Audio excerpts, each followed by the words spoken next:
Hi friends, ಮಸ್ತ್ ಮಗ .comಗೆ ಸ್ವಾಗತ. ನಾನು ಅಮರ್ ಪ್ರಸಾದ್. ಲೋಕಸಭಾ ಚುನಾವಣೆಗೆ ಧುಮುಕಿದ ಅಣ್ಣಾಮಲೈ. ಕೊಯಮತ್ತೂರಲ್ಲಿ ಮಾಜಿ IPS ಸ್ಪರ್ಧೆ. ಸಿಟಿ ಓಟು ಕಮ್ಯುನಿಸ್ಟರ ವಿರುದ್ಧ ಗುಟುರು. ದ್ರಾವಿಡ ನೆಲದಲ್ಲಿ ಅಕೌಂಟ್ ತೆರೆಯುತ್ತಾ ಬಿಜೆಪಿ. ತಮಿಳುನಾಡಲ್ಲಿ ಲೋಕಸಭಾ ಚುನಾವಣೆ ದಿನೇ ದಿನೇ ರಂಗೇರ್ತಾ ಇದೆ. ಒಂದ್ ಕಡೆ ಆಡಳಿತಾರೂಢ DMK ಮಿತ್ರ ಕಾಂಗ್ರೆಸ್ ಜೊತೆಗೆ ಸೇರಿ ಪ್ರಚಾರ ಮಾಡ್ತಾ ಇದ್ರೆ, ಈ ಕಡೆ ಬಿಜೆಪಿ ಬೆಳೆ ತೆಗೆಯುವ ನಿರೀಕ್ಷೆಯಲ್ಲಿದೆ.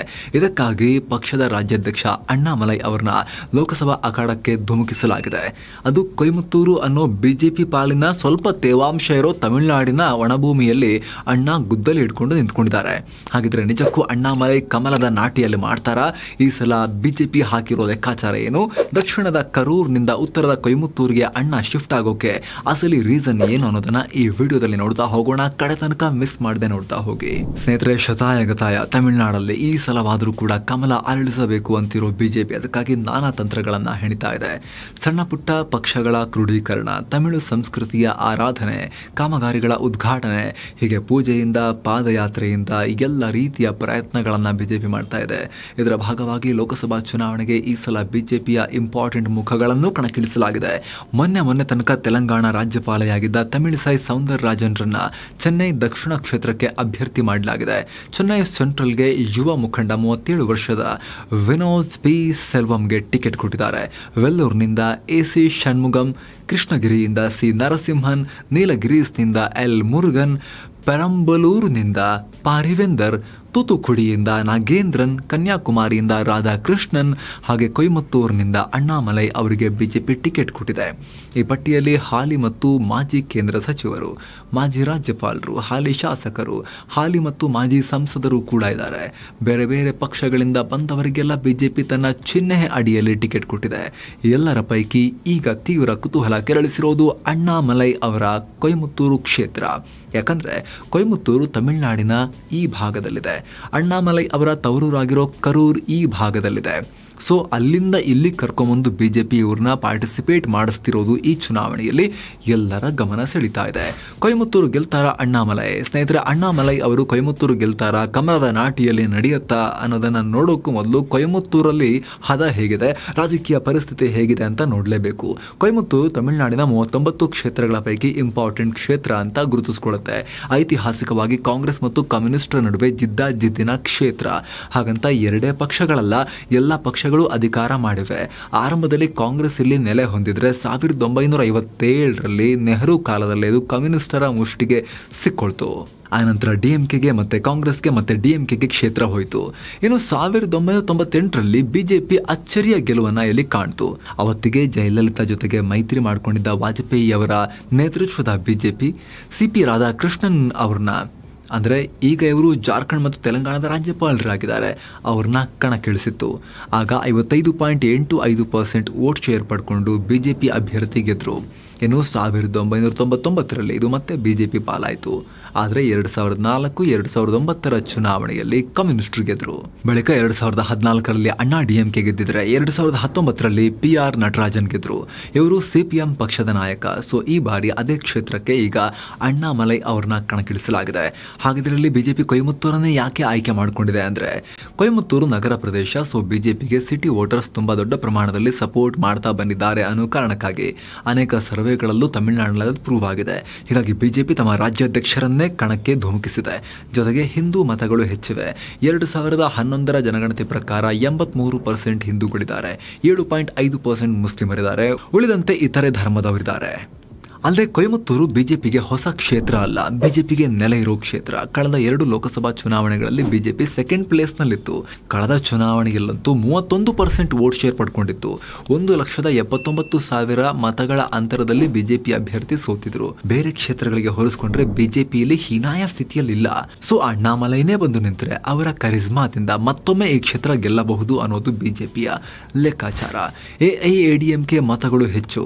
ಇನ್ನು ಈ ಕ್ಷೇತ್ರದಲ್ಲಿ 6 ವಿಧಾನಸಭಾ ಕ್ಷೇತ್ರಗಳು ಬರ್ತವೆ. ಆ ಪೈಕಿ 5ರಲ್ಲಿ ಅಣ್ಣಾ DMK ಶಾಸಕರಿದ್ರೆ ಕೊಯಮತ್ತೂರು ಸೌತ್ನಲ್ಲಿ ಬಿಜೆಪಿ ಶಾಸಕಿನೇ ಇದ್ದಾರೆ. ಇವರು ಕಳೆದ ಬಾರಿ ನಟ ಕಮಲ್ ಹಾಸನ್ರನ್ನ ಸೋಲಿಸಿದ್ರು. ಸೊ ಕ್ಷೇತ್ರದಲ್ಲಿ ಅಣ್ಣಾ DMK ಮತಗಳು ಹೆಚ್ಚಿರೋದ್ರಿಂದ ಬಿಜೆಪಿಗೆ ಅಡ್ವಾಂಟೇಜ್. ಯಾಕಂದ್ರೆ ನಿಮಗೆ ಈ ಹಿಂದಿನ ವಿಡಿಯೋಗಳಲ್ಲೇ ಹೇಳಿರೋ ಹಾಗೆ ಅಣ್ಣಾ DMKನಲ್ಲಿ ಲೀಡರ್ಶಿಪ್ ಕ್ರೈಸಿಸ್ ನಡೀತಾ ಇದೆ. ಜಯಲಲಿತಾ ಅವರು ಹೋದ ಬಳಿಕ ಅವರ ದೊಡ್ಡ ದೊಡ್ಡ ಚಪ್ಪಲಿಗಳನ್ನು ಹಾಕೊಳ್ಳೋಕೆ ಅಷ್ಟು ದೊಡ್ಡ ಕಾಲುಗಳು ಪಳನಿಸ್ವಾಮಿ ಬಳಿನೂ ಇಲ್ಲ, ಪನ್ನೀರ್ ಸೆಲ್ವಂ ಬಳಿನೂ ಇಲ್ಲ. ಸೊ ಅಣ್ಣಾ DMK ಮತಗಳನ್ನು ಬಿಜೆಪಿ ಸೆಳಿತಾ ಇದೆ.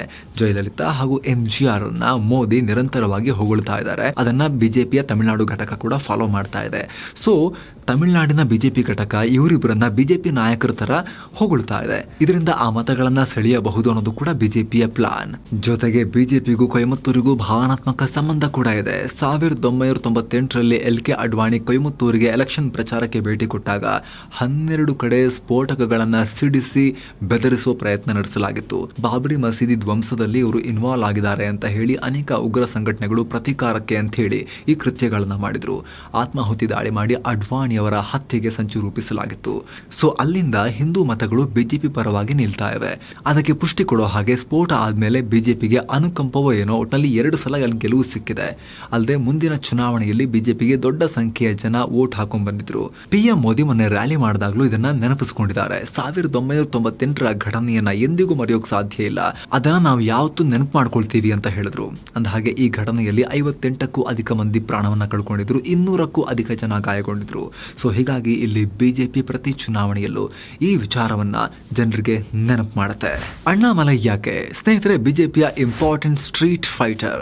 ಸೊ ಅವರಿಗೆ ಸೇಫ್ ಕ್ಷೇತ್ರ ಬೇಕು, ಜೊತೆಗೆ ಅದರಿಂದ ದೊಡ್ಡ ಮೆಸೇಜ್ ಕೂಡ ಪಾಸ್ ಆಗಬೇಕು. ಉದಾಹರಣೆಗೆ ಮೋದಿ ವಾರಾಣಸಿಯಲ್ಲಿ ನಿಂತ್ರಲ್ಲ, ಆ ರೀತಿ ಅಣ್ಣಾಮಲೈ ಅವರ ಪ್ರೊಫೈಲ್ ಬಿಲ್ಡ್ ಮಾಡೋಕ್ಕೂ ಇರಬಹುದು. ರಾಜ್ಯಾಧ್ಯಕ್ಷ ಆಗಿದ್ರಿಂದ ಅವರ ಗೆಲುವು ಬಿಜೆಪಿಗೆ ತುಂಬಾ ಮುಖ್ಯ. ಈಗಾಗಲೇ ವಿಧಾನಸಭೆಯಲ್ಲಿ ಒಂದ್ಸಲ ಚೆನ್ನಾಗಿ ಫೈಟ್ ಕೊಟ್ಟೆ ಅವರು ಸೋಚಿದ್ದಾರೆ. ಸೊ ಈಗ ಈ ಕೊಯಮತ್ತೂರು ಅನ್ನೋ ಬಿಜೆಪಿ ಪಾಲಿಗೆ ಒಂದಷ್ಟು ಸಪೋರ್ಟ್ ಇರೋ ಕ್ಷೇತ್ರವನ್ನೇ ಅವ್ರಿಗೆ ಕೊಡಲಾಗಿದೆ. ಜೊತೆಗೆ ಕೊಯಮತ್ತೂರು ಕೊಂಗು ನಾಡು ಅನ್ನೋ ಪ್ರದೇಶದಲ್ಲಿ ಬರುತ್ತೆ. ಈ ಕೊಂಗು ನಾಡಿನ ಪ್ರದೇಶದಲ್ಲಿ ಅಣ್ಣಾ DMK ಮತಗಳು ಹೆಚ್ಚಿದೊಂದು ರೀಜನ್ ತಮಿಳುನಾಡಲ್ಲಿ. ಇಲ್ಲೆಲ್ಲ ಬೈಗುಳಕ್ಕೆ ಬಳಸ್ತಾರೆ, ಬಟ್ ಆ ರೀತಿ ಅಲ್ಲ, ಅದೊಂದು ಪ್ರದೇಶದ ಹೆಸರೇ ಅದು. ಜೊತೆಗೆ ಈ ಪ್ರದೇಶದಲ್ಲಿ ದ್ರಾವಿಡ ಐಡಿಯಾಲಜಿ ತಮಿಳುನಾಡಿನ ಬೇರೆ ಪ್ರದೇಶಕ್ಕೆ ಹೋಲಿಸ್ಕೊಂಡ್ರೆ ಸ್ವಲ್ಪ ತೀವ್ರತೆ ಕಮ್ಮಿ ಇದೆ. ಹೀಗಾಗಿನೇ ಇವರು ಈ ಕೊಂಗ ನಾಡನ್ನ ಪ್ರತ್ಯೇಕ ರಾಜ್ಯಕ್ಕಂತೆಲ್ಲ ಬೇಡಿಕೆ ಇಡ್ತಾರೆ ಈ ಪ್ರದೇಶದ ಜನ. ಸೊ ಎಲ್ಲ ರೀತಿಯಲ್ಲೂ ತಮಿಳುನಾಡಿನ ಬೇರೆ ಪ್ರದೇಶಗಳಿಗೆ ಹೋಲಿಸ್ಕೊಂಡ್ರೆ ಬಿಜೆಪಿಗೆ ಇಲ್ಲಿ ಅನುಕೂಲಕರ ವಾತಾವರಣ ಇದೆ. ಜೊತೆಗೆ ಅಣ್ಣಾಮಲೈ ಇತ್ತೀಚೆಗೆ ಪಾದಯಾತ್ರೆ ಮಾಡಿದ್ರು, ಆ ಟೈಮ್ನಲ್ಲೂ ಇಲ್ಲೆಲ್ಲ ರೆಸ್ಪಾನ್ಸ್ ಚೆನ್ನಾಗಿ ಬಂದಿತ್ತು. ಅದು ಕೂಡ ವರ್ಕ್ ಆಗ್ಬೋದು ಅನ್ನೋ ಲೆಕ್ಕಾಚಾರದಲ್ಲಿದ್ದಾರೆ. ಜೊತೆಗೆ ಒಂದು ವೇಳೆ ಅಣ್ಣಾಮಲೈ ಗೆದ್ರೆ ಡೈರೆಕ್ಟ್ ಮೋದಿ ಕ್ಯಾಬಿನೆಟ್ನಲ್ಲಿ ಸೀಟ್ ಪಡಿತಾರೆ ಅನ್ನೋ ಒಂದು ಲೆಕ್ಕಾಚಾರಗಳು ಕೂಡ ಇದೆ. ತಮಿಳುನಾಡಿನ ಬಿಜೆಪಿ ರಾಜ್ಯಾಧ್ಯಕ್ಷ ಗೆದ್ರೆ ಅಲ್ಲಿ 1-2 ಬೆರಳೆಣಿಕೆಯಷ್ಟು MP ಗೆದ್ದು ಬಂದ್ರೆ ಅಣ್ಣಾಮಲೈರನ್ನ ಮಂತ್ರಿ ಮಾಡದೆ ಇರ್ತಾರಾ ಅನ್ನೋ ಪ್ರಶ್ನೆ ಕೂಡ ಇದೆ. ಹಾಗಂತ ಫುಲ್ ಈಸಿ ಅಂತ ಹೇಳಕ್ಕಾಗಲ್ಲ. ಯಾಕಂದ್ರೆ ಈ ಸಲ ಅಣ್ಣಾ DMK ಒಂದಿಗೆ ಬಿಜೆಪಿಗೆ ಮೈತ್ರಿ ಇಲ್ಲ. ಅದರಲ್ಲಿ ಪನ್ನೀರ್ ಸೆಲ್ವಂ ಬಣ ಬಿಜೆಪಿ ಅಂತ ಹೇಳಿದ್ರು ಕೂಡ ಪಳನಿಸ್ವಾಮಿ ಬಣ ಅಂದ್ರೆ ಪೂರ್ತಿ ಕಂಟ್ರೋಲ್ ಪಕ್ಷದ ಇಟ್ಕೊಂಡಿರುವಂತಹ ಪಳನಿಸ್ವಾಮಿ ಬಣ ಇನ್ನೂ ಕೂಡ ಮೈತ್ರಿ ಮಾಡಿಕೊಂಡಿಲ್ಲ. ಪಳನಿಸ್ವಾಮಿಗೂ ಅಣ್ಣಾಮಲೈಗೂ ಆಗದೇ ಇಲ್ಲ. ಅವರಿಬ್ರು ಒಂದೇ ಸಮುದಾಯ, ಒಂದೇ ಕಾಸ್ಟ್ ಇಂದ ಬರ್ತಾರೆ ಅನ್ನೋದು ನೋಡಿ, ಅಲ್ಲೂ ಕೂಡ ಕಾಸ್ಟ್ ಪಾಲಿಟಿಕ್ಸ್. ಆ ಕಾರಣಕ್ಕೋಸ್ಕರ ಅವರಿಬ್ಬರಿಗೆ ಆಗಿನೇ ಬರೋದಿಲ್ಲ. ಪಳನಿಸ್ವಾಮಿ ಅಣ್ಣಾಮಲೈನ ಚೂರು ಇಷ್ಟಪಡಲ್ಲ, ಇವ್ರಿಗೂ ಅವ್ರನ್ನ ಕಂಡ್ರೆ ಆಗ ಬರಲ್ಲ ಅನ್ನೋದೆಲ್ಲ ಲೆಕ್ಕಾಚಾರ ಇದೆ. ಸೊ ಅಲ್ಟಿಮೇಟ್ಲಿ ಏನೇ ಪೇಪರ್ನ ಲೆಕ್ಕಾಚಾರ ಹಾಕಿದ್ರು ಕೂಡ ಈ ಕೊಯಮತ್ತೂರಿನ ಸೀಟ್ ಅಣ್ಣಾಮಲೈ ತುಂಬಾ ಹಾರ್ಡ್ ಆಗಿನೇ ಫೈಟ್ ಮಾಡಬೇಕು ಅನ್ನೋದಂತೂ ಯಾವುದೇ ಡೌಟ್ ಇಲ್ಲ.